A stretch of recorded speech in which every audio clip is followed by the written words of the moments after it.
Hello everyone, and welcome to our lovely little Rime of the Frostmaiden campaign.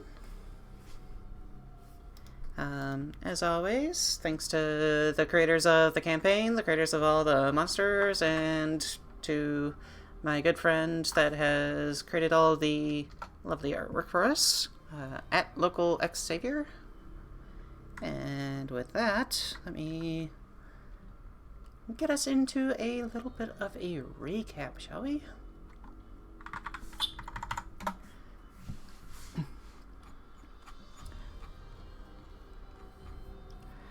Okay. So, that way you can all catch up to where we are in the campaign. What? What did you do? I randomly clicked and it sent the screen everywhere. You jumped us all? Yeah, I know.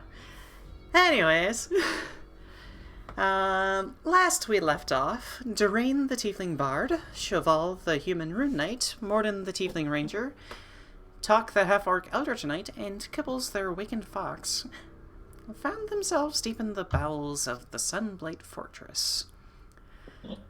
Their quest of finding a Duergar fortress that was creating a weird construct out of Chardolin, a material substance that could retain magical power.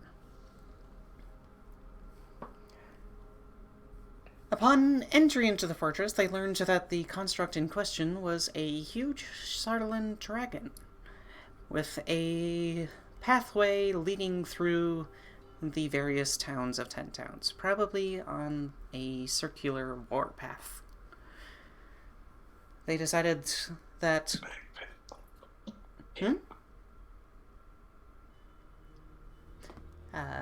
They decided to tunnel in deeper, exposing a small coup being held by a Duergar by the name of Grandolpha Musgart,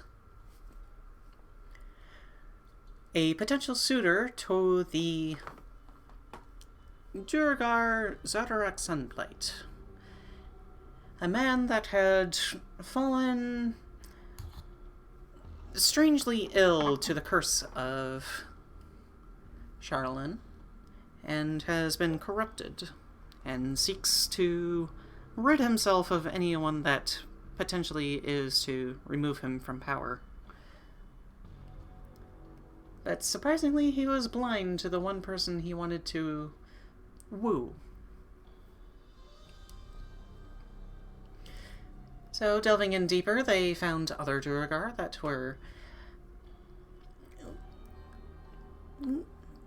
on the up and up with the coup, and were led into the throne room, where they encountered a sight of a Myconid sovereign, its arm ripped off and surrounded by greenish white-furred quaggoth creatures, which I realize are not actually made out of mushroom. Some of them just had mushrooms on them. I misread that one. I figured they were just growing moss on top of their skin. No, they're actually more like, as I kind of looked into the lore and stuff, they're actually probably more like goblinoids that were driven deep underground, kind of into the... into the Underdark. I kind of pictured them being like the bad guys in the time travel movie. To me, they kind of look more like the Ultimate Marvel's Green Goblin. Maybe. Minus the fire breathing. That's fair. But the quaggoths are probably more in that like bugbear-y kind of style, just driven way underground, where they fight the drow and stuff. Anyways, lore about the workings on the Forgotten Realms aside, we now bring you all to the site of the carnage, where We see our adventurers sitting in front of piles of dead quaggoths and a dead Meganid on top of some other Duergar that had seen or heard the disturbance and found themselves joining the thrall before succumbing to death themselves. So you're in the throne room. You can see actually little chunks of Chardolin in the throne next to you all. And there are bodies out on the floor, and you are quite exhausted and tapped from your recent battle. What do you want to do? Find a corner and start ritual casting Tiny Hut. Super Mario sound effect for shrinking shovel. Bloop, bloop, bloop, bloop. Why is my right clicking just shifting off to the side?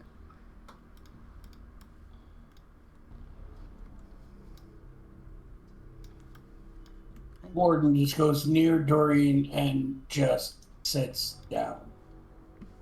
Kibbles will kind of start healing you all up a little bit, which does help, but you probably feel like taking the time to rest might be your best option. Probably safer to go upstairs than be down here, I'm guessing. Yeah, well, this thing camouflages unless they can see my magic. Let's risk it down here because we might run into more Duergar upstairs. That And too. at least we know other Duergar would have ran into the battle from what they were hearing. So we might be good for now. Plus, nothing can get it And in without my say-so through the hut. So. And even as you say that, you still hear that thrumming metal just ka-chunk, ka-chunk, ka-chunk. And Is it rhythmic? really, it is rhythmic and loud. Like Okay, you are like physically feeling the earth shake just a little bit underneath of you. For Mordin, as long as there's like a constant rhythm to it, he'll be able to. I would say that it is loud enough that if you are in only adjacent rooms could actually probably hear any sounds of combat or something. So any rooms that are not adjacent to your room are probably haven't heard of anything yet. Mm-hmm. And that is what I will give you for now. It was more of the hut's more of a precaution. If you Well, would I like understand. to...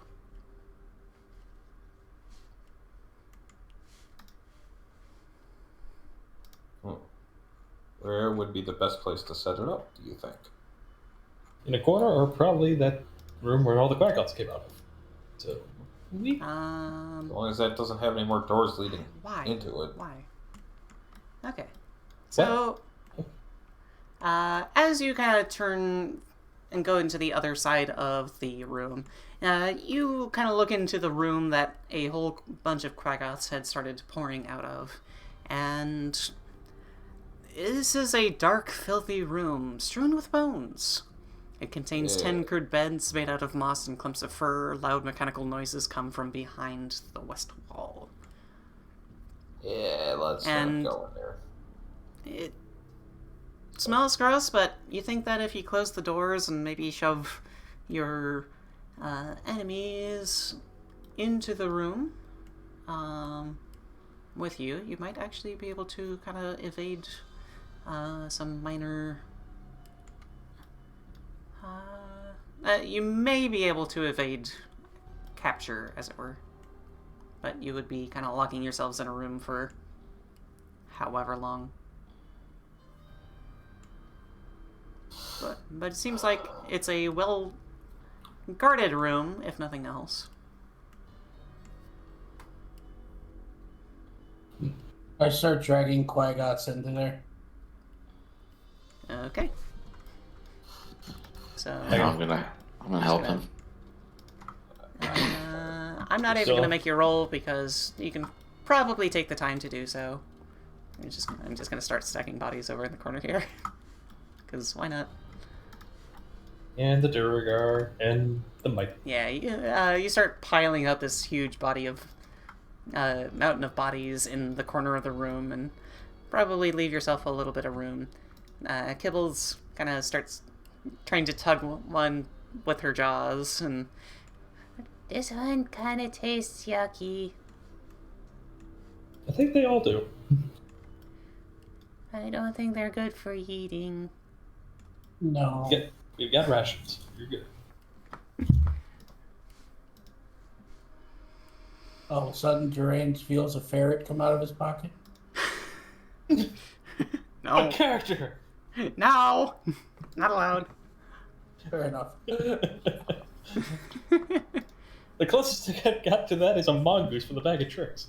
Wait, no. Weasel. A mongoose. Mongoose dog. Dearaen, do you think you can prestidigitate the blood off the floor? Yep. And the spell is going to leave us in a comfortable environment, so I can clean that off, then we won't have to worry about the stench. Alright. Well, Okay. yeah. And you, as per the spell of Tiny Hut, I believe you can control the air a little bit in there, so you can actually make it not smell horrible. Yep. That's what I said. Yep. So. It just creates a comfy, dry environment.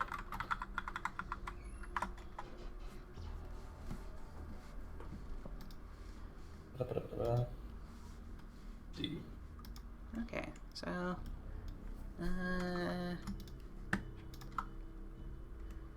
Excuse me. So, as you kind of barricade yourselves in the Quaggoth room, there's a tenseness that you feel as you are attempting to clear off some of the corpses and appease yourself a bit of room to rest. Dearaen, you sit down and pull out your little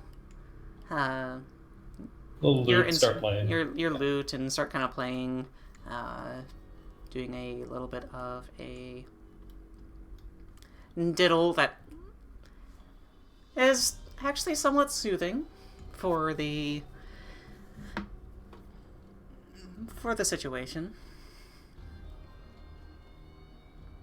Even at the back of each of your guys' minds, you still feel that anxiety of we are in the belly of the beast. I assume that you guys would probably like to take a watch. Who would like to go first? Technically, we don't have to, but It would still be nice to know. all right. I would say I'll go first.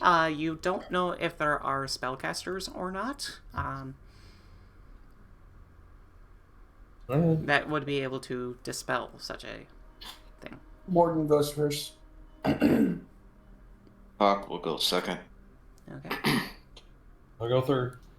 And I'll go fourth. Which means I would wake up the last. So. Okay. So, let's do some perception checks, shall we? As each of you kind of take your turn and take your rest. I'm just gonna have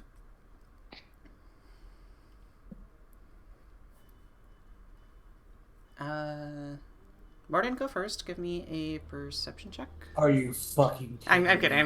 I'm kidding. So as we kind of break away from this scene, Thank you for that. Did you see what I rolled? no, I did not, because I'm on the completely different DM stuff. That one. Oh.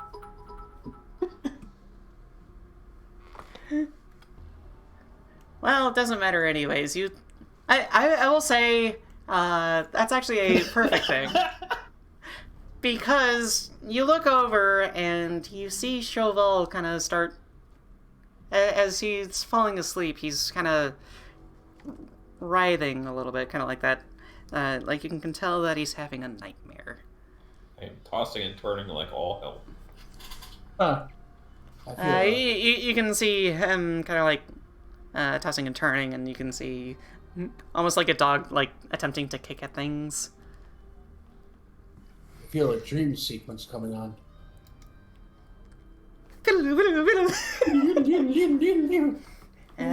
Indeed, a dream sequence is coming on. That's exactly what I said to her.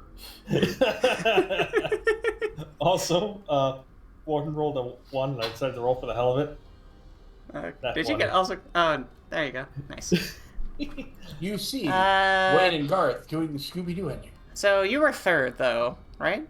So we will get back to that natural 20 as soon as we get done with our little bit here.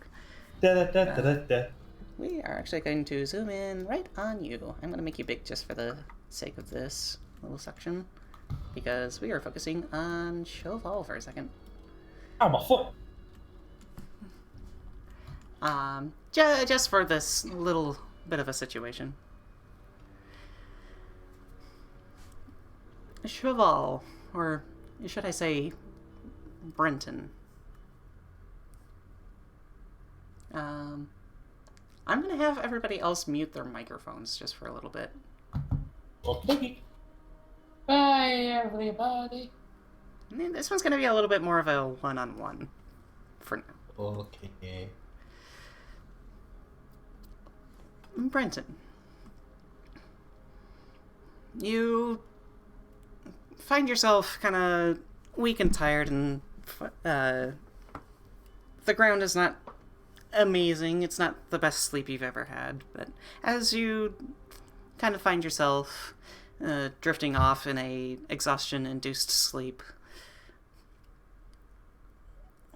you find yourself in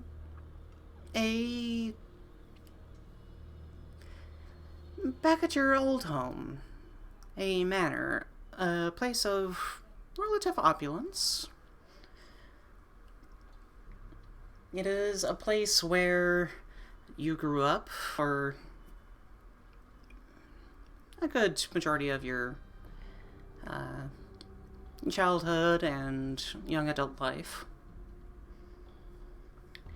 You grew up with a mother and father, two nobles that were very much in the business of mercenary work. They ran an adventurers guild. They were the ones that sought the organization of adventurers as they took in tasks from various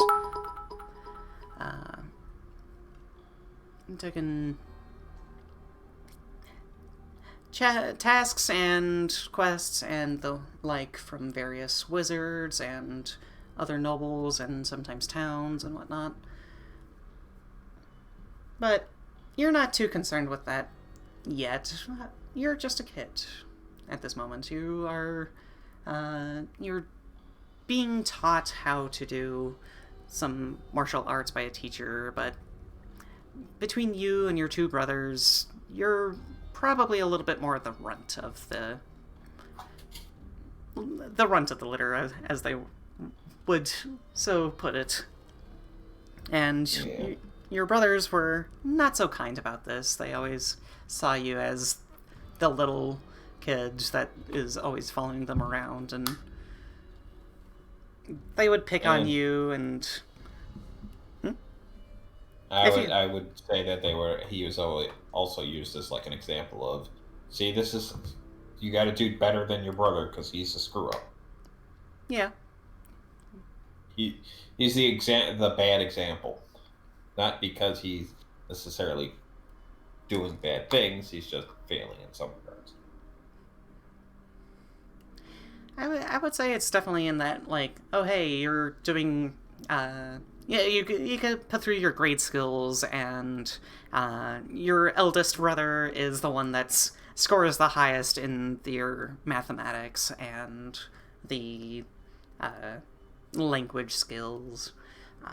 Your middle brother is the one that's Jaden is the one that was very well practiced in the martial arts. You have never beaten him in all of your sparring matches, and he almost seemed to have a bit of a callous disregard for your personal safety,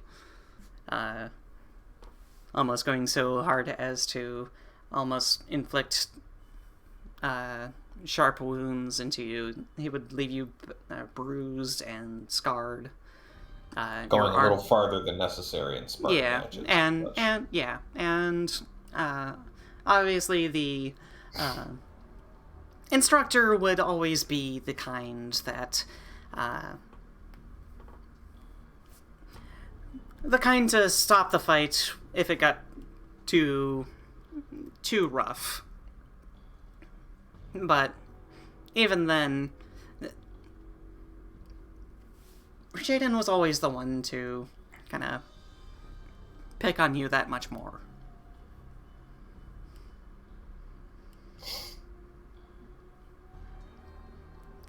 This is something that's kind of flashed through your mind numerous times. A realm of thing where it's just like, you keep beating down on yourself.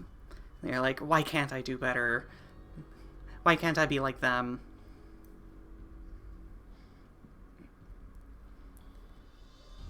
You're kind of like trying to prove yourself, but every time you're just beaten down. This continues on for years, and eventually you kind of grow older, you get more skilled. Your parents seem to kind of throw you into the age where some of your brothers are off doing their own thing. Your eldest brother going off and working for a bit of a more... working in the offices and being the kind to... run businesses and such. Run the businesses, organize everything, be the one that's always very much a money-minded person. Somebody that's always had the business know-it-all. Mm-hmm.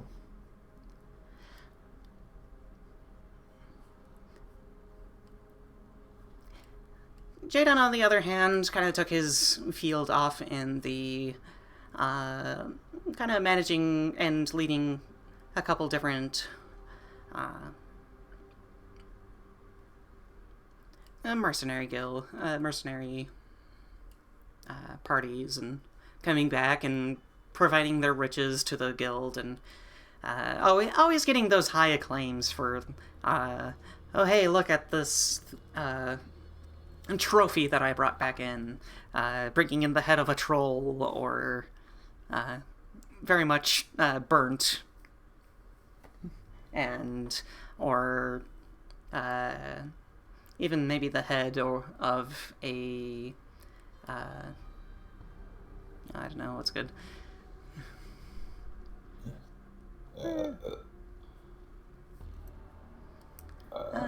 What's the one with the spikes and the scorpion tail and the lion? Oh, the Manticore. There you go. Yeah. A Manticore. They're territorial, but not quite as bad as dragons. So yeah, but still one of those things of being able to defeat one is no easy task, and still one of those things of, for someone at his age, it's still a high feat. Yes. And you've kind of gotten you're mediocre in comparison.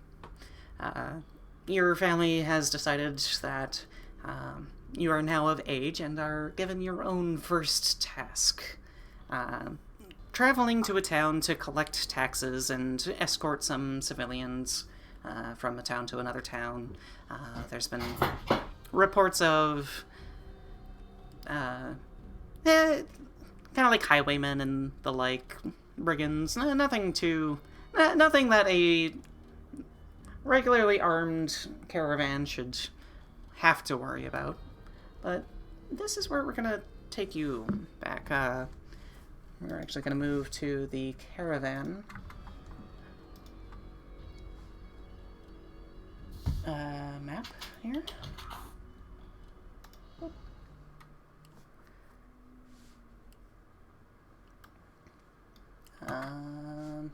As I bring in... Yeah, I'm going to use your normal model, just because I can. Because we paid for it from Hero Forge. And everybody else can unmute their microphones as they help me decide what kind of minis that they want for their characters. As we set the scene a little bit for everyone. So... Notuagin, you had a... I had a gnome. You had a gnome. Wizard? Gnome gnome. No. Okay. So, if you could just find like a little small figure with... That works.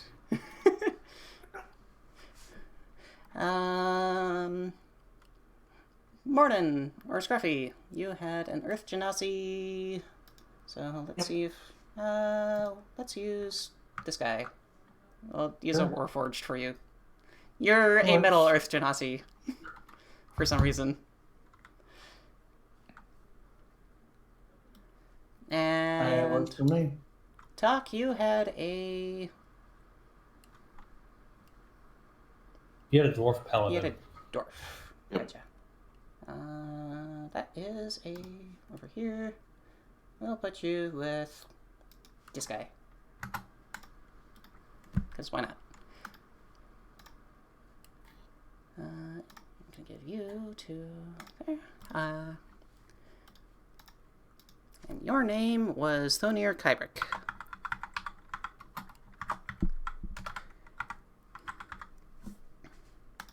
So, you, Brenton, this is a scene that you've played numerous times, and every time it's been a harrowing experience. It's something that you've always had...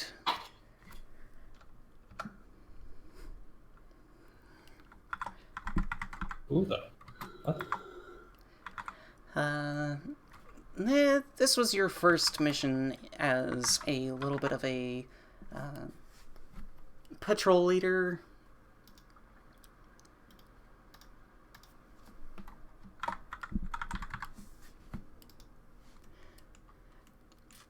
You are going to escort a caravan of individuals, a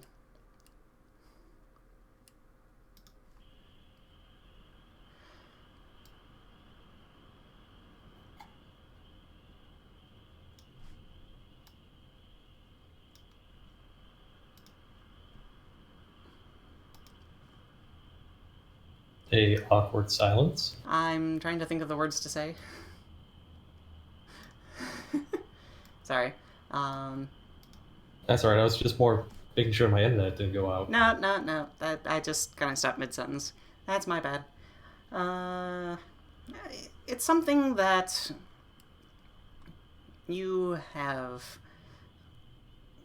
experienced. This was the moment where you failed.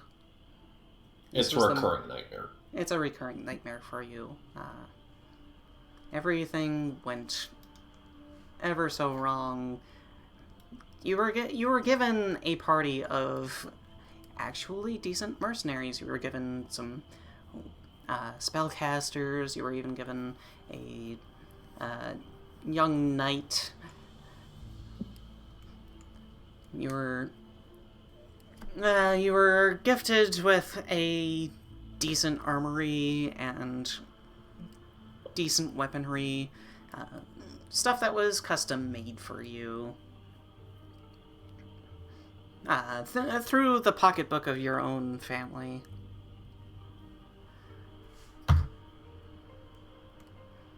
It's one of those they expect me to earn my own, but are definitely willing to. It's one of those things of they do. It's not the like plate armor that Jaden wears. It's not the finely crafted rapier that your eldest brother keeps at his side. It's above standard stuff that most adventurers would pay relatively well for. Right. Most adventure stuff may be hand-me-down from one thing or another. I found it or there, but mine was made fresh. Yes, yours was definitely in the fresh market. It doesn't have many dings to it. It's not seen the likes of harsh battle. This was one of your earliest escapades into the working things out on your own. You see this campsite surrounding you. There are carners chatting and drinking beer into the night and telling stories of gods and adventures alike, as they are comparing, saying like, oh, there was the one champion of the sun that had smote down an army of the undead, and one of them was just saying like, oh yeah, I've been there, I was there for that, and other people were like, that was 200 years old, you couldn't possibly have been alive. Kind of deal. You hear these voices, but they're almost kind of muted out to you. It's just background noise to you. It's the normal campground chatter. It's chatter, and you can hear laughs, just muffled laughs. You can hear scattered. You can see your allies kind of working on various like spellcasting components. A gnome wizard that is sitting there and writing various arcane runes and trying to figure out the weird arcane energies that flow throughout Faerun. You see a Earth Genasi that's probably a little bit more on the edgy, almost on the more secluded side. They seem to sink into the shadows just that little touch more. There's this dwarven knight that's a part of your party that's been a large part of one of your earlier friends. He's been this character that you've actually found quite as fond as a friend. You two spar quite often. And all of a sudden, even through all this kind of like muffled, toned voice, you hear that single ear-piercing scream. That one that sinks deep into the dread of your mind as you hear behind you a woman scream. You turn to look, and the entire cart is slowly catching fire. And I need you all to roll initiative. Goody. As I also pull out some fire. Because why not? Yep. Saw this one coming. As I start setting the cart on fire. I'm going to die. I rolled a 1. Uh-oh. I rolled a 9.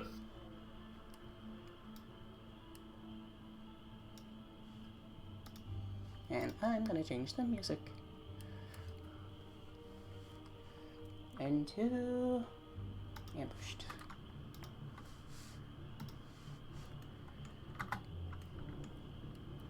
Fuck, And- I got a 1. Oh no. Oh.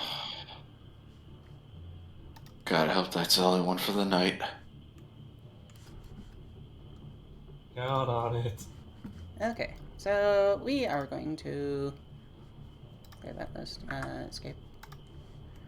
As I go into deleting that, so I can see all of my lovely little goblins off in the back. You remember this scene vividly. Goblins just pouring out of the woods. You see this armed brigade of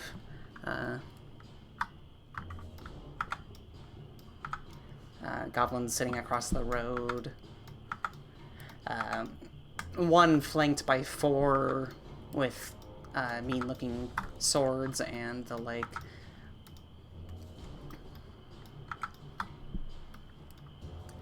And with that, let's start off. I'm just gonna put the commoners in there. And initiative 20 for some reason. What? A, B, C, D, Oh, God. E, Damn. 5.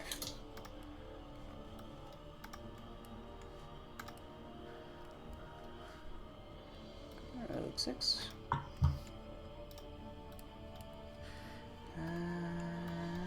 Apparently, they decided that they wanted to do the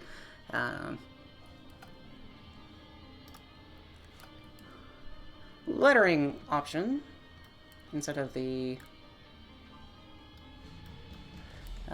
numbered option, so I'm kind of having to do math in my head. Oh no. Rogue 4. He's off in the corner there. 2. Like. Wizard 2. Where did I put him? Wizard 2. Rogue 1. Then we have Sho Val, also known as Brenton Durnbold, before he became Sho Val. Rogue C. Then we have Rugged. And we have E, C, D. Archer 3 and 4.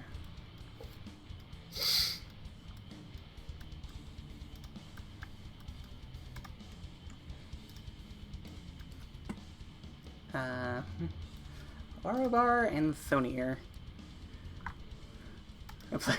This is a huge combat. I'm sorry if this is going to take forever. But taking the lead, we have a wizard who will kind of step out from the tree line. You see this goblin that's got a pointy hat shifting out, and they're going to move kind of like 20 feet forward just to get a little bit more of a sight line towards you all, and they are going to point forward and make a ranged attack against the commoner right in front of the caravan over here. You watch as you kind of turn to face this huge group of goblins as the first thing that strikes is a arcane flash of this purplish energy streaking across and easily hitting and killing a commoner, a child that's been part of the family. You see part of the child's body just it like hits in the shoulder and the arm just goes flying off. And I am sorry for being a little bit graphic, but this is where it's actually supposed to kind of go. That's alright. It looked like a halfling anyway. Yeah.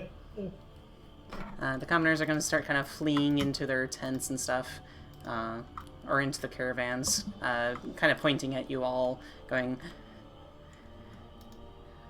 "Hey, you're the ones that can help us fix this."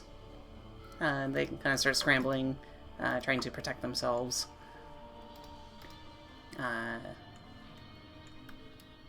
This guy's going to move 30 feet up to here and start torching this little tent here.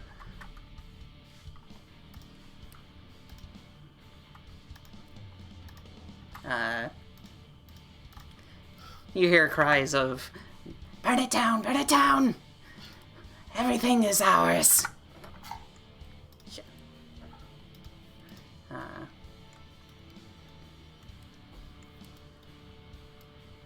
This one moves in and starts, you see a lady across the way starts getting stabbed in the back before the goblin turns around, death glare in its eyes.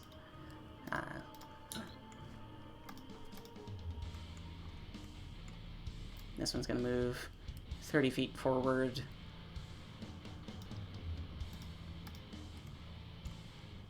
This one will move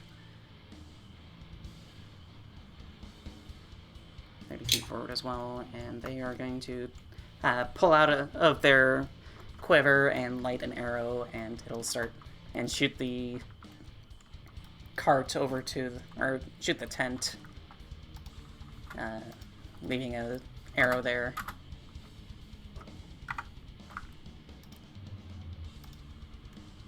Another goblin coming from the back of the woods, moving up and getting some nice shots, taking another arrow into the cart. Yep.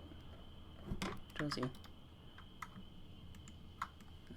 Putting a flaming arrow right there.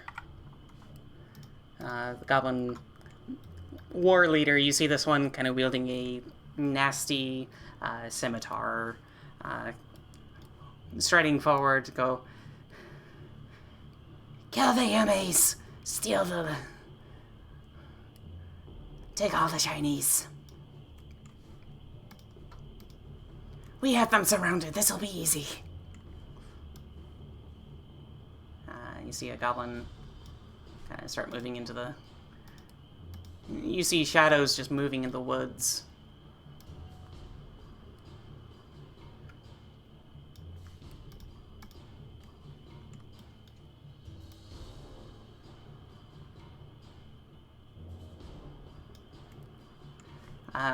Some of them just blitzing into the camp, facing you all. You are all well prepared enough that you can easily grab all your weapons and get up close. Brenton, it is your turn. I head towards the... I see the one woman get stabbed. And Yeah. Shock, horror. And see just everyone dying around. And the closest one to my left, go to that before he gets at the guy standing there. Okay. You pull out your finely made long sword that you've been gifted. It's got an... It's a nice... was it a long sword? You told me to get a short sword. Oh, short sword? Sorry. Finely crafted change? Short sword, if you want. Should I change it to a long sword? Actually, let's just go with the short sword. Why not? Okay. Sorry, I thought I put a longsword in your inventory. My bad. 17. That'll hit. You see this rogue carrying like two little 9 damage. two little daggers coming towards you, and you take your short sword and You kind of remember your practice, even though your heart is beating in your chest. This is Rogue 5. Okay, yeah. Easily enough, you take its life. And I shout to the guy next, run for it! They're all around. It's like, Yeah. as my voice breaks because I'm a teeny child. You are in your late teens at this moment. This is kind of the moment where you're like, you're trying to do the fight or flight, and you can kind of just feel your body moving on its own, just in a I must try to defend these people kind of moment. And easily enough, you dispatch one goblin. Next one's gonna go, and it will start kind of dashing out of the woods, going 30 feet up to here, and it'll throw a knife at Thornir. Because Thornir is in range of 20 feet.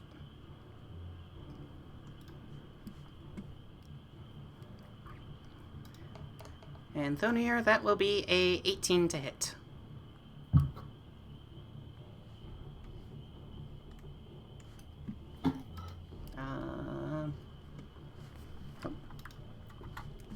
Hello? Alan did not jump to us on the board. My bad. Doc? Alan? No, he's away from the keyboard at the moment. Well,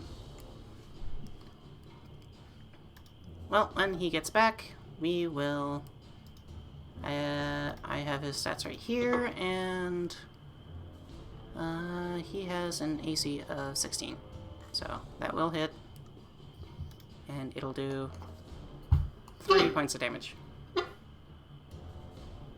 So when he gets back, we will tell him that he has 3 points of damage, or 3 points of health down. Rugged, it is your turn.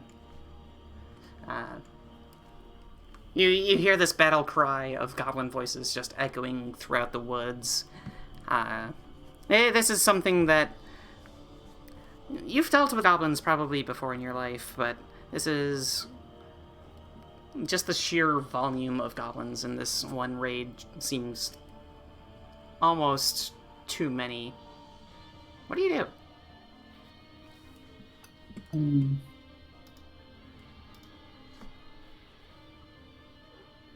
Well, let's see here. Yeah. I did see the wizard one. Which one is that? That one? The wizard one is this one right here.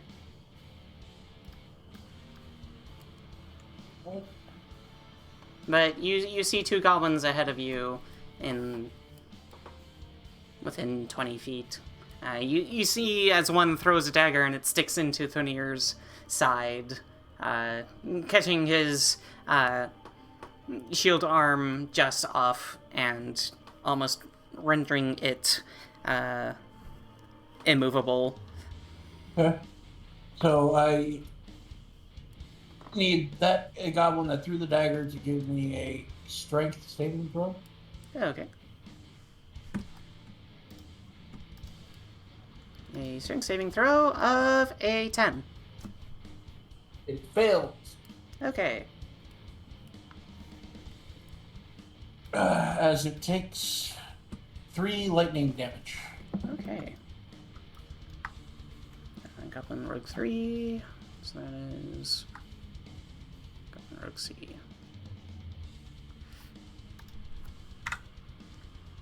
And isn't it supposed to be brought back to you? Lightning lore? Yeah.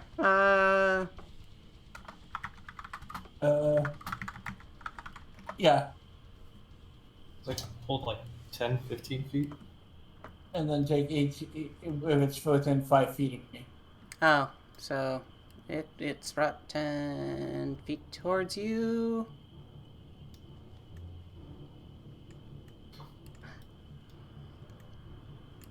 And it is... Definitely within. Yeah, it's within 5 feet. Though it's barely within 5 feet. Okay. I'll let the damage stand.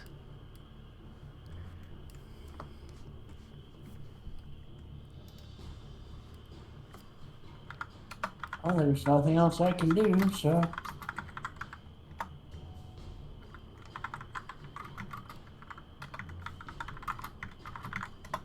Okay, so you see this posse of goblins just kind of running up towards the rest of the camp, going, kind of flanking to the side of the goblin war boss.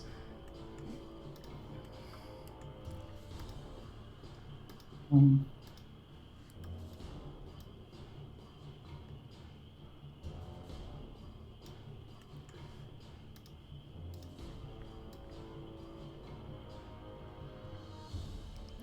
Kind of assessing the situation that much more and figuring out what enemies look weak, what enemies can they attempt to shoot, what enemies can they attempt to stab, what who they can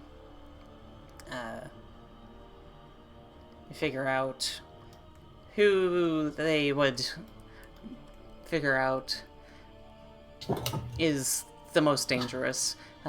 They take a look, and this archer fires an arrow, shooting at another commoner, a tiefling merchant that has been traveling with you all, and hits him square in the chest, piercing a lung, and he falls over unconscious and gasping for breath. That's enough time to use Hellish Rebuke, which all tieflings have. At like level 2 or 3. At 1. We had it at level 1. Did we? Okay. But he doesn't know Okay. how to use that.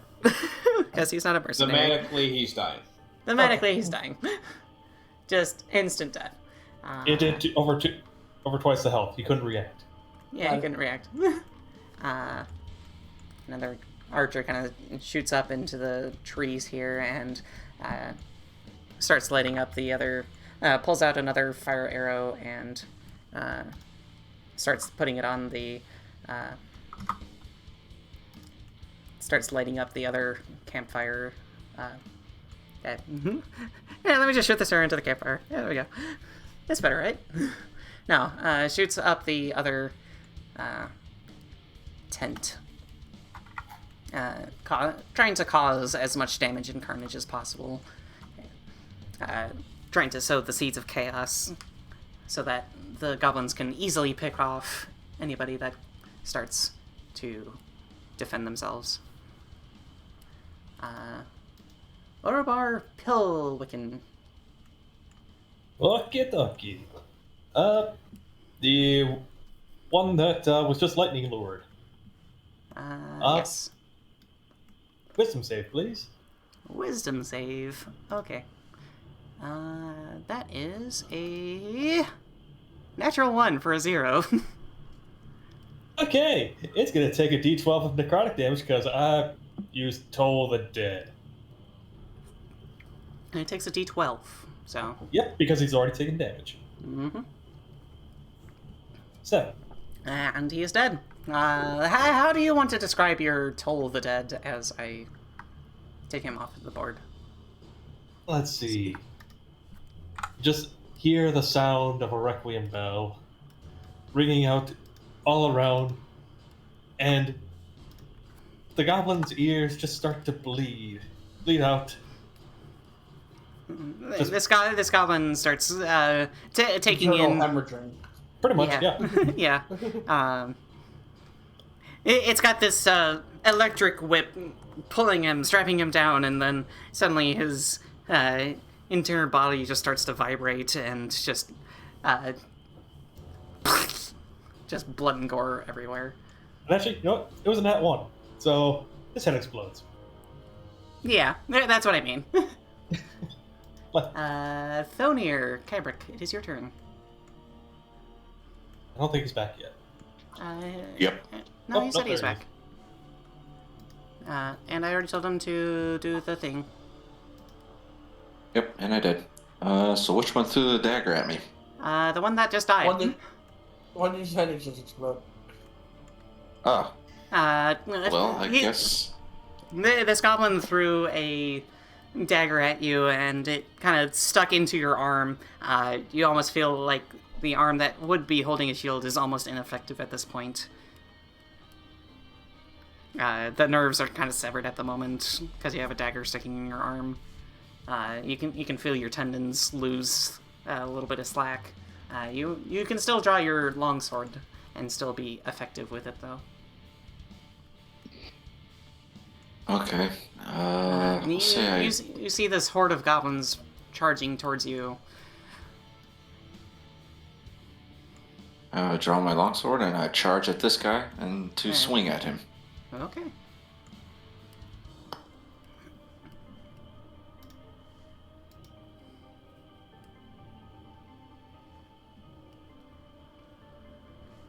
Mm-hmm.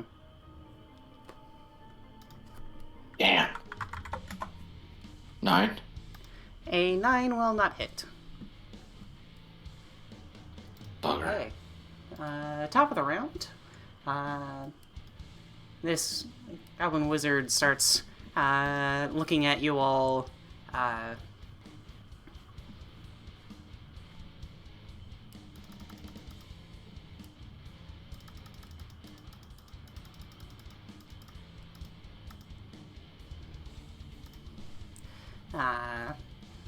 Kind of seeing a armored paladin come moving up towards you all. It'll move 30 feet up to here. Kind of getting relatively closer to you all.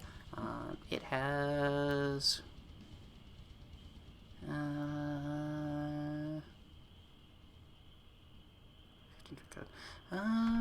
pretty sure a... Yeah, 15-foot cutting's not gonna hit you. So he's gonna take a kind of like weird little stick that has a few like gross things attached to it with like straw and kind of very much that Pin rope. like hempen rope or like twigs and straw just tied together. Oh, like a wicker thing. Yeah, like a wicker kind of spell casting focus. And it points it at Thonir and does a 10 hit. I assume No, not. it does not. Okay. The commoners are going to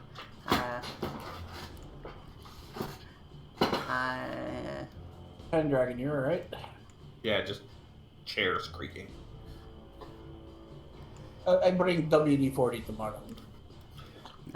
this guy's gonna start moving over this way, attempting to kind of get away from...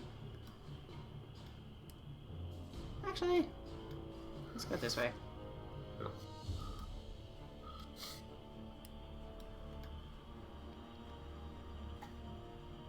The one direction that's not covered by the... They see you kind of coming towards that way, and they're gonna start running away, kind of hopping down off the fence. This guy is just completely shivering in fear, gripping a shovel and a pitchfork, and this guy's just a lowly farmer dude. You see this kind of noble kind of start running off into the forest. Screaming grossly. You see this one woman commoner kind of jumping into the cart a little bit more, attempting to throw crates and stuff in the way of the goblin. You see another commoner kind of rushing around the other side of the cart,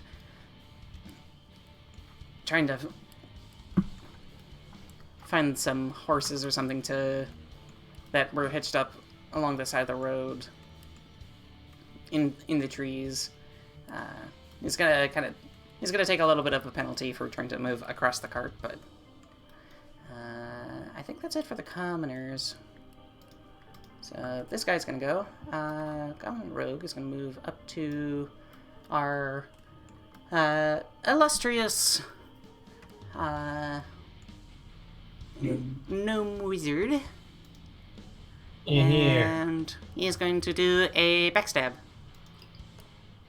Getting a natural 1. Yay!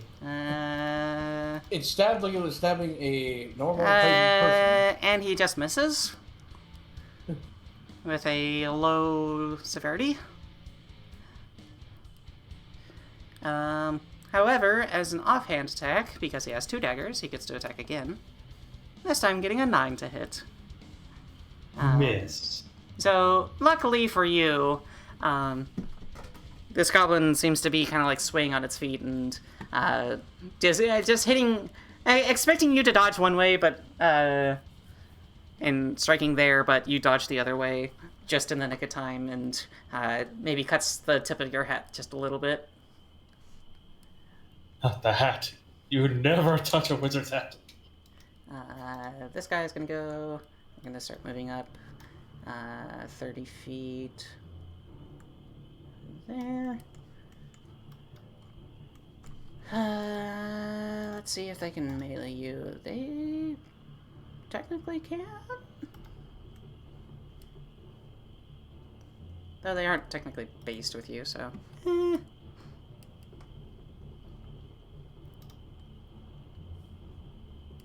It does have a reach of 5 feet. I'll let it go. I measured 4, so it's still good. They are going to make a scimitar attack against Tul'kir, and they get a 19 to hit. Oh, yeah, that hits. And that is going to be 3 points of damage. Slashing damage. Ouch.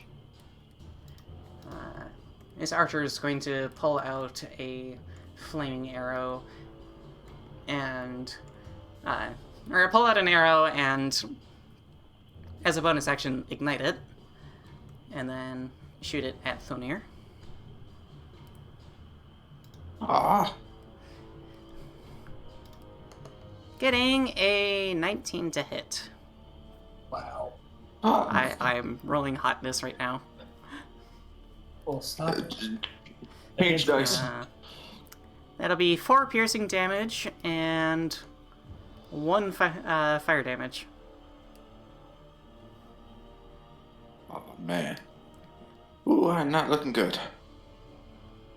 No, I did not fix that one.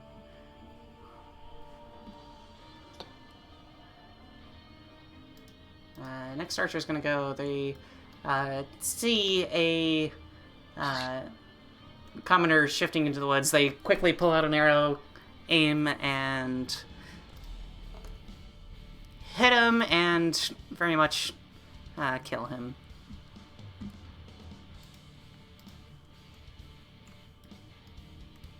The boss is gonna come start, like knowing, like, with a weird sense of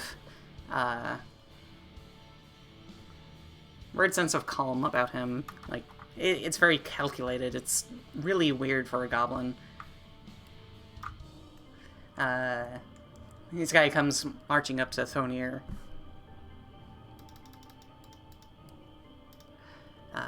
He takes his scimitar and makes 1 attack against you. An 8. And a second attack with disadvantage. Because it's a goblin boss, and apparently it makes 2 attacks, but the second one's with disadvantage. Why, I don't know. That'll be a 7. Welcome to me when I was doing the one shot.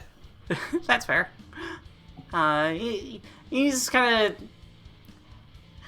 seeing he's trying to get a pot shots in while you're dipping and parrying from different shots of the various other knives and swords coming towards you. It's that weird moment where you get that 1 on 3 and you're just parrying everything. but also taking arrow Also, shots. maybe the goblin boss had maybe a little too much to drink earlier. So he's got double vision. Now look at the size of his sword. No, I would say it's more just like unable to kind of like find purchase. But he's going for you. This, as I change the music here, because we've been around already. I'm going to go to battle formations. This goblin's going to start kind of popping in and jumping onto the kind of crates here. And he's going to take a slash at the commoner.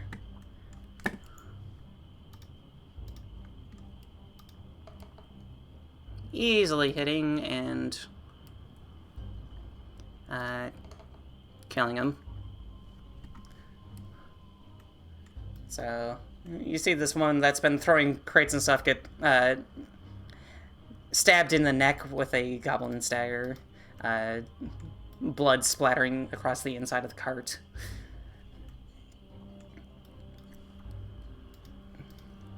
Another goblin charging out of the woods and into the fray. This time right about there, and is going to throw a dagger at the gnome. Yeah. Okie dokie. Throw it at the gnome. Because they can get sneak attack. Oh, no. And they hit with a 23. With the what? 23. 23. Yeah. That'll be 3 points of piercing damage and 3 points of sneak attack damage. Oh. So 6 points of damage total. Okay. Another goblin wizard starts kind of poking its head out of the woods and shooting a arcane blast at the peasant right behind you. Brenton. At the peasant behind Brenton, getting a 17 to hit, which hits, and deals 6 points of damage, which kills a commoner. No. He is now the bleh.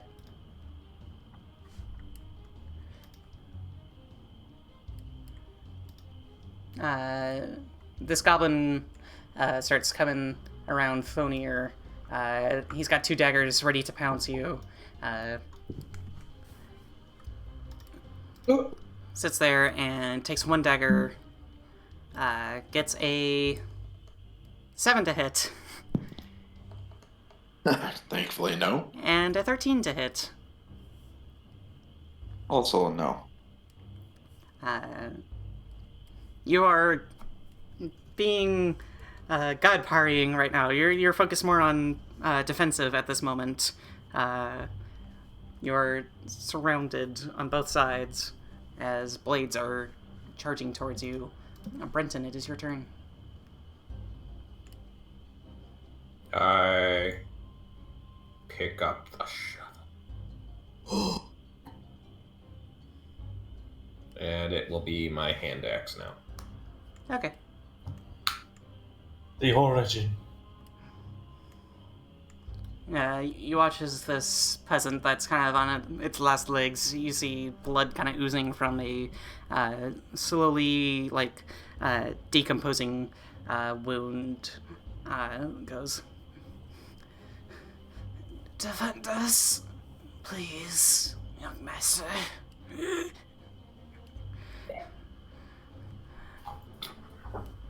Save us.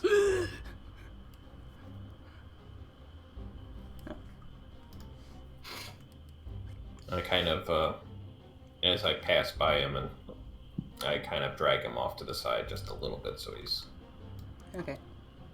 not in the line. Just a little bit. There you go. He is now over there. And I will now delete the shovel off the map. Didn't even know they had a model for that. Yep, they have a shovel model. I put it specifically right there because I wanted to.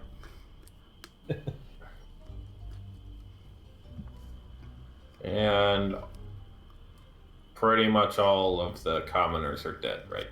Except for that one that's run off. No, No, dead. he's dead too. He got shot in the back. Oh. Either dead or mortally wounded, and are slowly dying. Okay. Dead or mostly dead. I go over and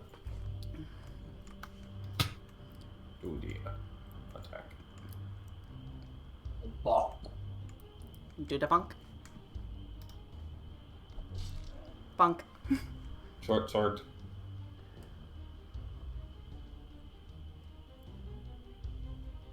I see what the short sword does. Dirty 20. Yeah, that'll hit.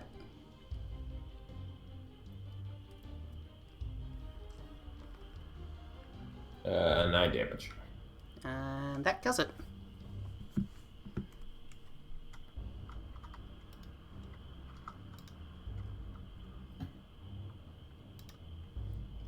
Oh crap, Okay. I don't remember what that one was.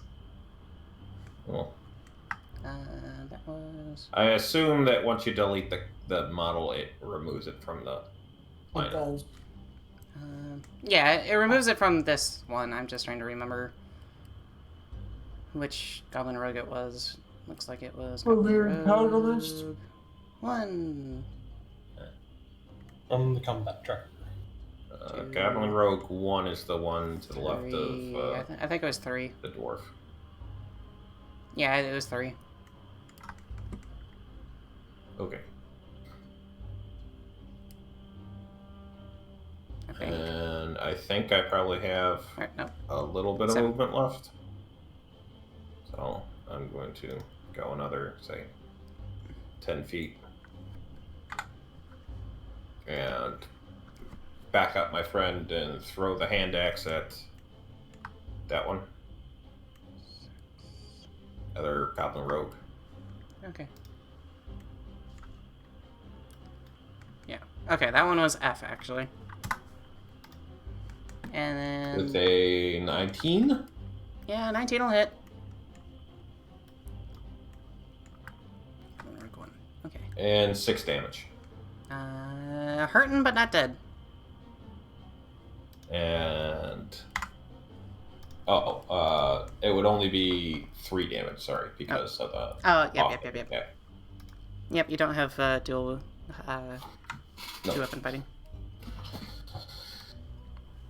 Yep. Yep. Rugged, it is your turn. As you start seeing commoners die around you.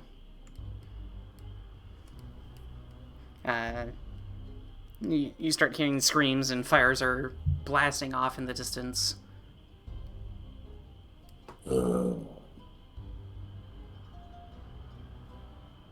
He takes a bonus action to light the cigar that's sticking out of his mouth, Okay. and then points at the goblin Flavor cigar. fighter. Okay.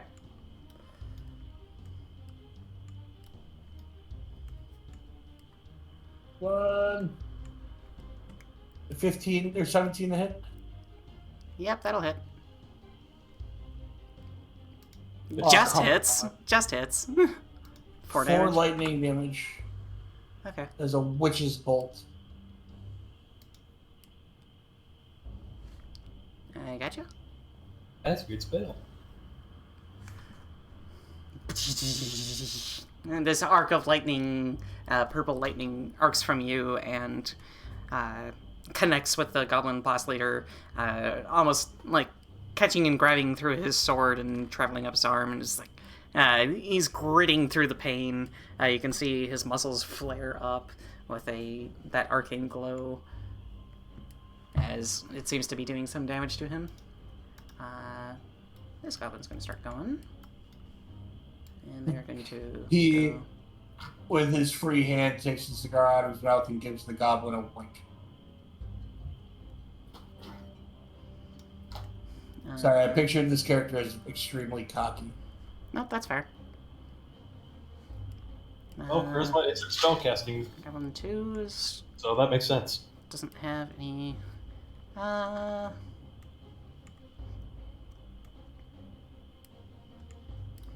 They are going to just dash through. Go. 15 there, and then 15 up to you. Oh. Let's go 15 there. Getting up to you. You see this goblin in a burst of speed just start charging past all of its friends, and in the blink of an eye is up close to you. This goblin is going to go 30 feet up to Tul'kir. Boink. And make a couple of attacks against him. Or just one attack. Getting a natural 20. For a 24. Crit damage. Let's roll. And that'll be 8 points of slashing damage. And I'm down. Okay. Didn't even get a chance to use your healing hands. That's exactly what I was looking to do. I was like, yeah. Oh well. This goblin's gonna go. They're gonna start charging forward 30 feet. It's 30 feet there. And they're also going to quickly do a stab in to the dwarf that just went down. With advantage because you are down. Oh, coup de grace. Yep, coup de grace. Oh. Unfortunately, it's your armor seems to hold steady as it attempts to poke you down with a 12 to hit. Even with advantage.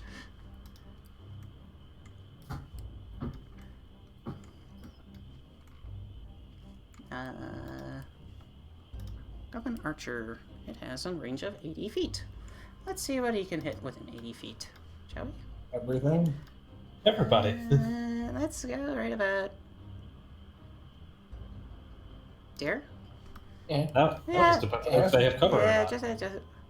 actually, he's gonna go straight for Brenton, because he's right there. So, Brenton, I need a short bow attack against you. That is a 7. That is his turn. Out from the bushes, another archer. A shot comes flying towards the gnome. The gnome do to you. This time, getting a 23 to hit. A flaming arrow shoots past you into your back, doing Don't bother with the damage. 7 points of damage. 7 points of damage. 7 is my max, and I'm at 1. And 3 points of fire, because I forgot to change the thing. Okay, so 7 regular, 3 And 3 fire. Fire? So, yeah, Oh, that's then 10, I'm just outright dead then. that's 10 points of damage total. Yeah, I had 1 HP left. That's And 9 your damage max was- carried over. That's over my max HP. Yeah. I'm just dead. Yeah. No. You hear okay. you hear this schlump behind you as your goblin friend just falls face first and a flaming Wait. arrow in its back. Wait, I was a goblin? Or not a goblin. No. No, sorry. I misspoke. I'm sorry. This is a long combat. You're good. It wasn't as bad as the last combat. It took like 3 hours. Orbo Pickowin, you are no longer in the combat. Yep, I is dead. F in chat for Earthling. I had a feeling I was going to be the first one. Tul'kir, give That was me fun. a death saving throw.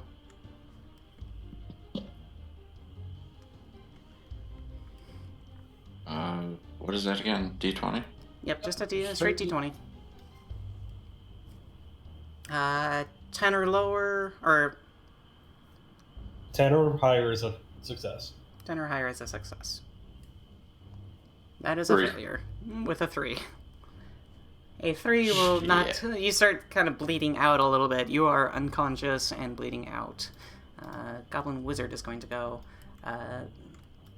They see the electric bolt that has been cast upon its leader, and it is going to return fire with its own.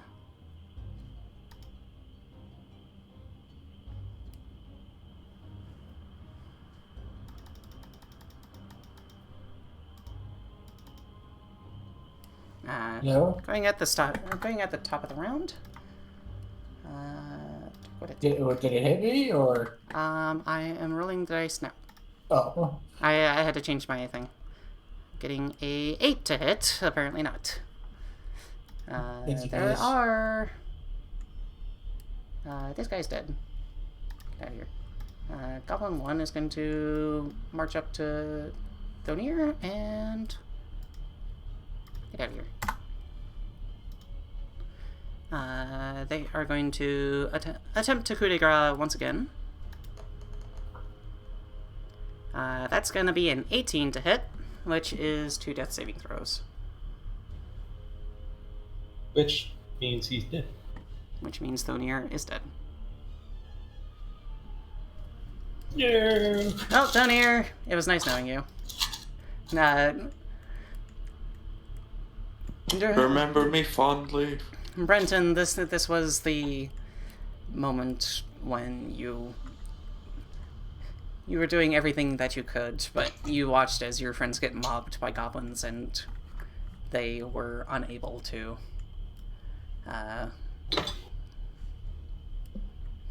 spare their lives. Another archer takes its kind of shimmies off to the side and attempts to shoot at you, actually.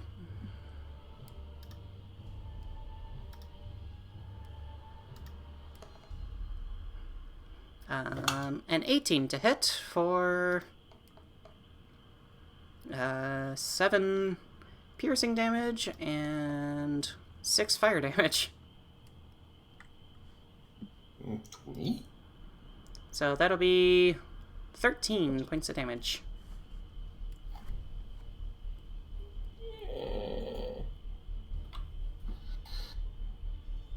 I still have 9 health. You still have 9 health after all of that? Somehow I started with 22. That seems wrong. Do you still have your tough feet? I shouldn't.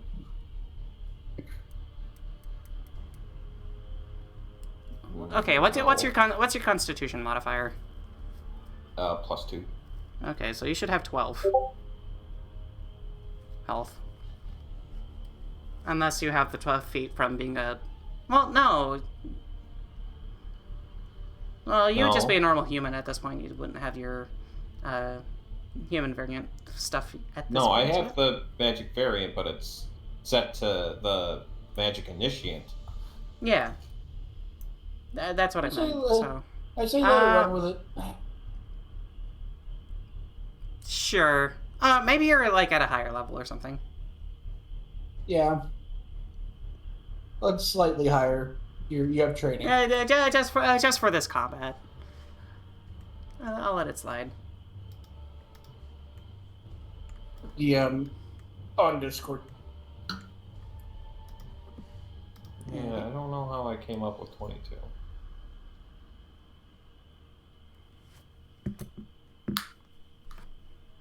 So I should have 12.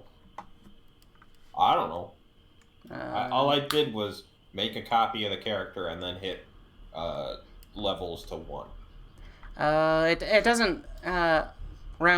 doesn't remove any health that you would have taken. No, okay. So Anyway. I will say you're kind of still standing just at 1 HP. Just kind of at the... You're brought down to your knee as an arrow hits you.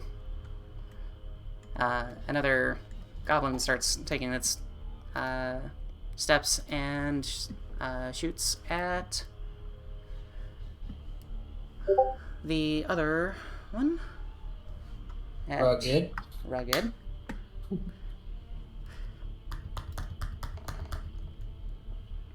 Getting a 6 to hit. Nope. Yep. He's still dodging all this with a grin on his face. Cigar in his mouth. Somehow. The goblin boss kind of walks up to you. It's like, Okay. kind of in this moment of,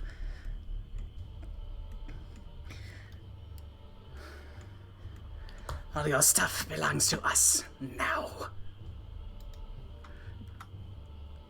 And he's going to make attacks towards you. Getting an 18 to hit. Just over. Well, I have 17, so. And he stabs you through with a 7. And even give me a chance to do the second wind. You feel yourself black out. And I will say this is kind of where time starts kind of getting sketchy for you. You kind of start seeing flashes of... You just kind of start hearing the cries of an Earth Genasi as goblins are... Wait, hold on. It's Over. more maniacal laughter. And you hear, I'm going to say, you hear before you fully fade away. Fight and die well, Sho Val. Because one of the last things you saw is me throw a shovel into a goblin. Yep. And just like, who uses a shovel to fight? Ugh. No, it was more impressive. You impress the Earth Genasi, just fights and die well, Sho Val. And then he dies. Yep. As goblins overrun the camp, you black out once again. This place that has ruined you. You wake up somehow bleeding out.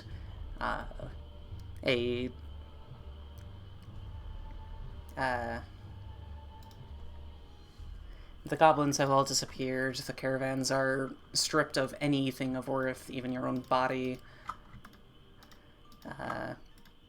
Nothing much of left. All but a simple shovel just in the body of a goblin. You see a Earth Genasi with a grin on its face of maniacal gratitude. You've always known this guy to be always a little bit creepier. But loyal. But loyal. You see the bodies and carcasses of commoners around you. You see the carnage of bodies and burnt canvas. Wood is still charring. There are no horses to be seen. There's you're stripped of any armor. You're stripped of your shields. Thonir is stripped of his armor and shields and sword. Even my sword got taken. All that's left. Even your sword got taken. The magical notes of the wizard, the gnome wizard that has been with you, has been stripped away. There's nothing left. Even my beard's gone. There's smoke just rising up. The gnome is charred asunder.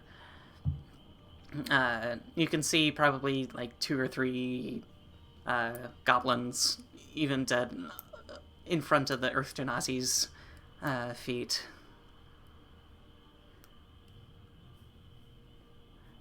Before you look over its body, and there are just stab wounds and magical burns. You try to gather yourself what's left. You grab some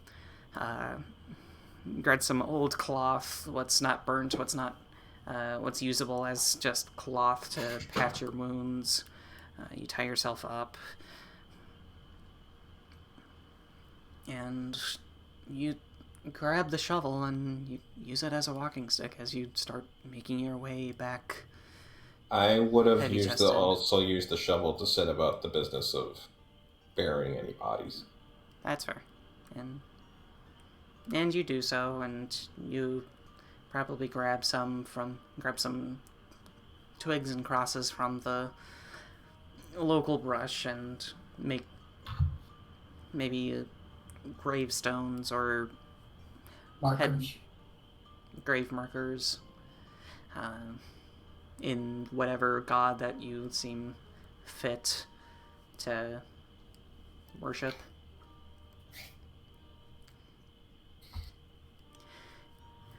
I would have probably known the 3 mercenaries well enough to know their personal tastes. Yeah, that's personal taste and burial. You know, Yeah. every race has their own. Every race and religion has their own, rituals. Yeah, And that's fair. I would try to equate to those rituals as best I can. For some reason, I believe the Earth Genasi is just like, fuck gods.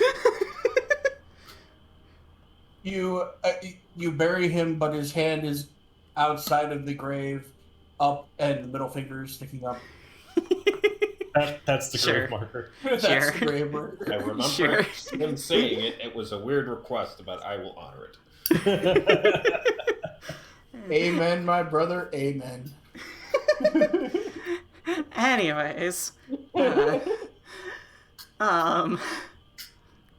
somehow the Earth Genasi equivalent of rigor mortis allows him to have a middle finger sticking up.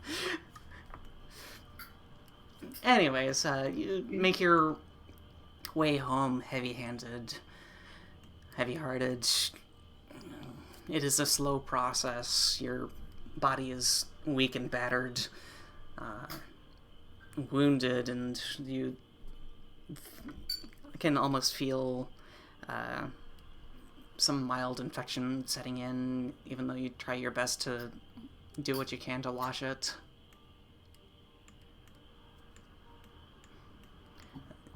You do eventually make your way home to Waterdeep. You make your way home to the house of the Dearaen family.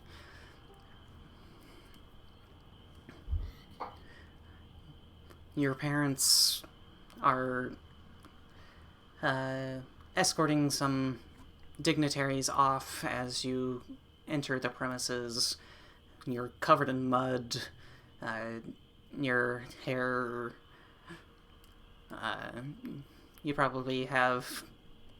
I'm probably almost unrecognizable at first. They probably think that your hair is tattered and your clothes are tattered. Your hair is a mess. You've probably got some stubble. Like the travel, which should have been maybe a good week, ended up being closer to that of 2 to 3, just from walking instead of taking horseback on a carriage. It was luckily uninterrupted for your sake, but you do what you can. You managed to maybe catch a few rations that were left behind from the goblins.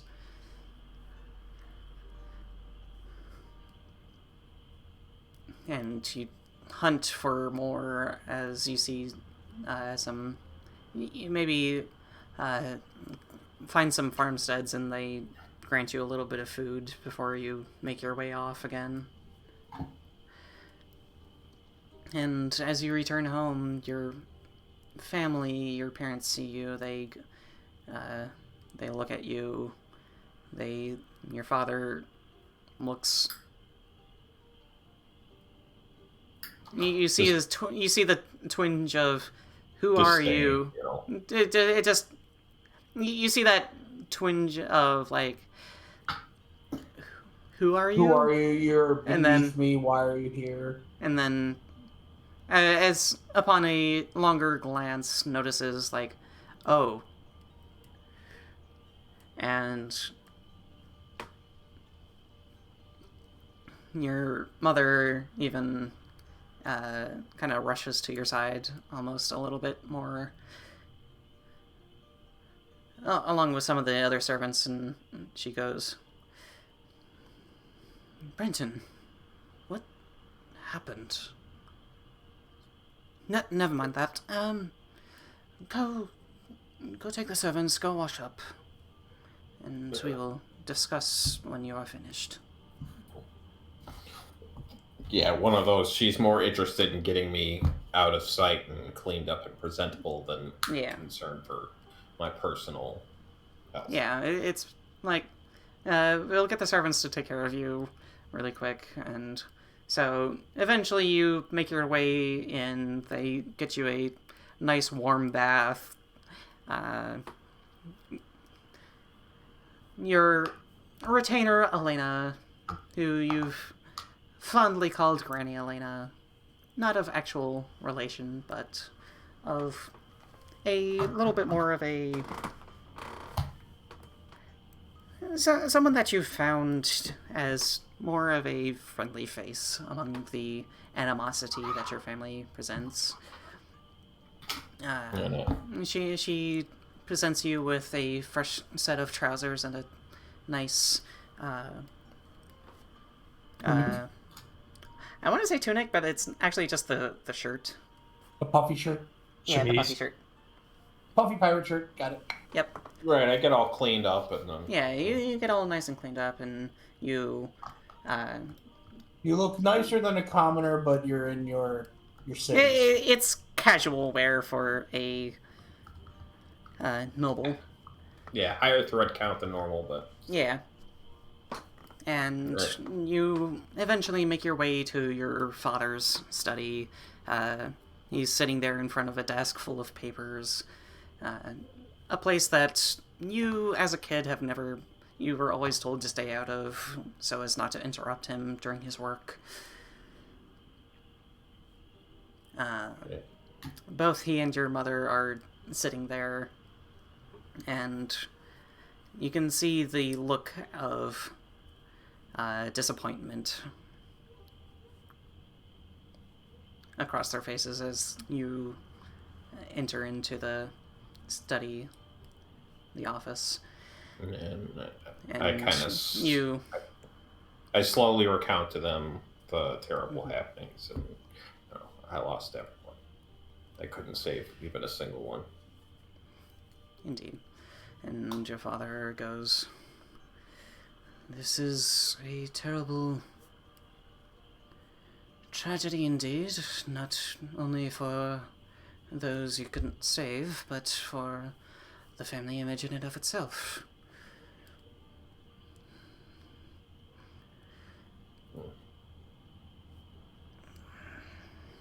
We are going to strip this one off the books. However, you will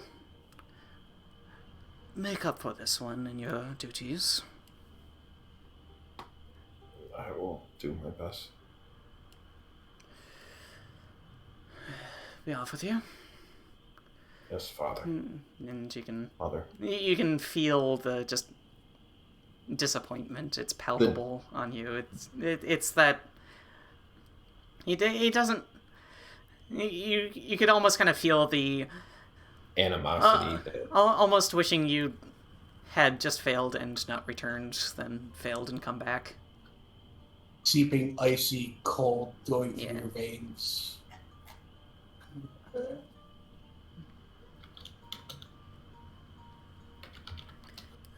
And I kind of end up back at my room with Elena, and I kind of end up just start breaking down in front of her. Indeed. And later, you're patched up a little bit more. You still have bandages across you. You've been tended to. You're feeling better than what you've had in quite a bit, and you see Jaden return home, and off on the grounds, he's asking you, going on the stroll through the grounds, and asking you how your mission went, and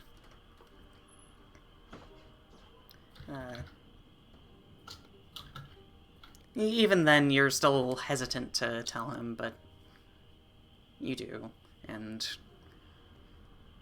in the blink of an eye, he's got you on your back, on the ground. You can see a flare of rage in his eyes. You can see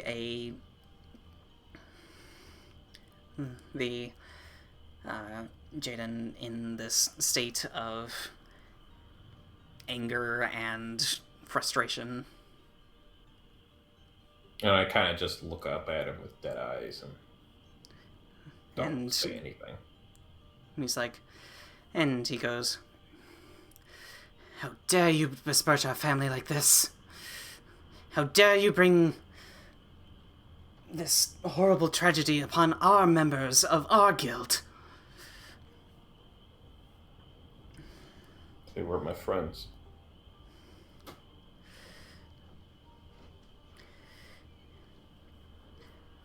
You were supposed to be a leader to them. You did nothing but fail. You have no right to be a leader. You have no right to be a mercenary.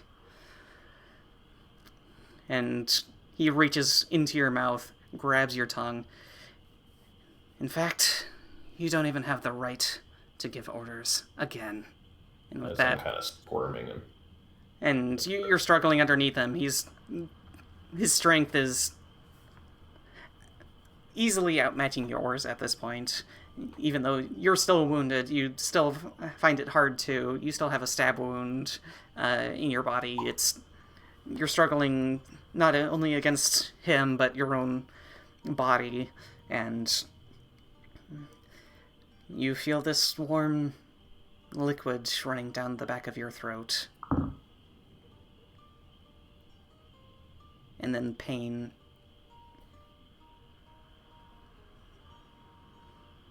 You start gargling, and Jaden, black out again.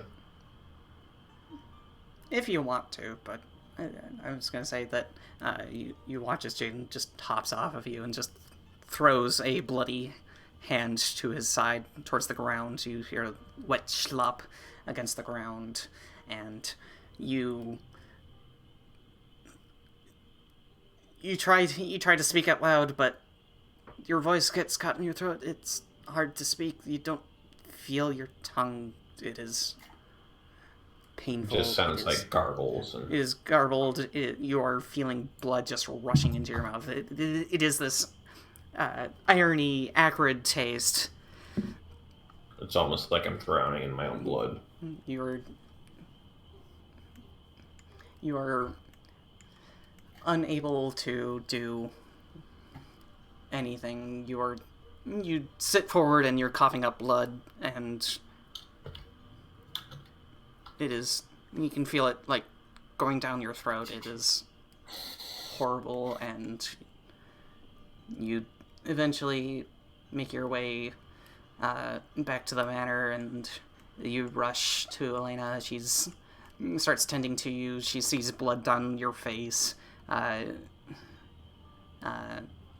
She sees blood all over your hands, and your white shirt that is just drenched in it. In this panicked moment, you're just grabbing things. You are furious. You are scared. You are every emotion of just hatred and frustration, and you know what? I don't want to take this anymore. I am going to leave. My family hates me. I would be better off on my own. And Elena is working with you. She's packing your things, and you even find a piece of paper in your study, in your own room. She's asking you, it's like, what happened, and in your own blood, from your own hand, you just scrawled Jaden, and that is it. And that is where we kind of cut back to us all in the Sunblight Fortress. I'll bring you all back here.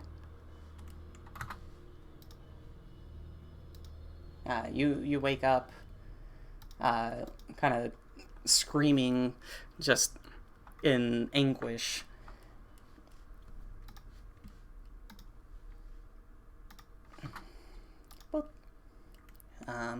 And Mordin is instantly at his side, trying to shake him awake. well, no, you're actually asleep at this point. It wouldn't. This one wouldn't would have been be my watch. This would Nope. be me. This would be Dearaen's watch, because Dearaen was the last one to watch before Sho Val. Okay. And at that moment, the moment Sho Val is... it's otherwise been relatively quiet, other than the constant shuffling, this uneasiness kind of in the air, but otherwise quiet. In terms of anything going on, you can probably even peek your head through the door and it seems nothing's been going on. However, at the moment that Sho Val wakes up, you hear this large, metallic screeching, almost like a roar coming through the caverns.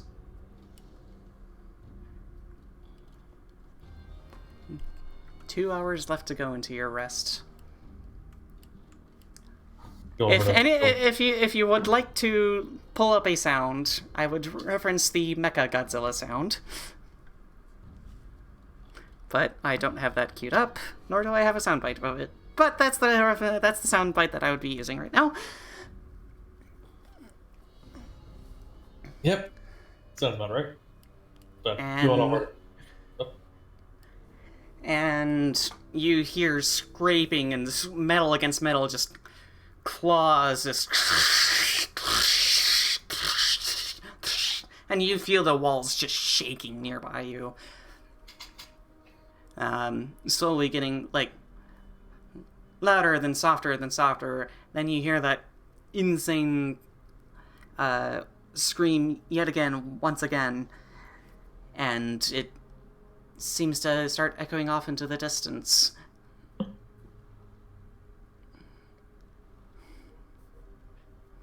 as in You hear the thrum beat of large wings, even above the metallic clanging that's been going on, which actually has seemed to die down even that much more. I think we're too late. Yeah, sounds like it. But we can take care of the people responsible for it, at the very least. So We can see if it has any weaknesses. We can see if we can turn it off. Yeah. But you get the last of your sleep. Thanks for waking me up. I didn't wake you. Oh yeah, sorry. Yeah. Misquoting the. Yeah, sorry. Yes. Above table, sorry. No, you're good. I was gonna put it into a. I was gonna branch off that and be like, "Are you okay?" Brent and Sho Val, you are. You wake up and you start kind of feel yourself coughing a little bit. That Cold feeling sweat, of you know. cold sweat. You can kind of feel that phantom sensation of just that hot, acrid liquid down your throat.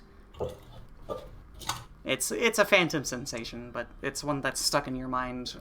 Oh, too I well. feel the scar from where You feel this. I got it. You feel the scar in your throat, even though it's not there anymore. Nah, Not necessarily that scar, the scar from getting stabbed and from the goblins. Yeah, you feel all the wounds that have been placed upon you, and that is where we are going to end for tonight. Before we actually end it, I have a question for the DM. Okay. How does it feel to actually kill off your player characters in this campaign?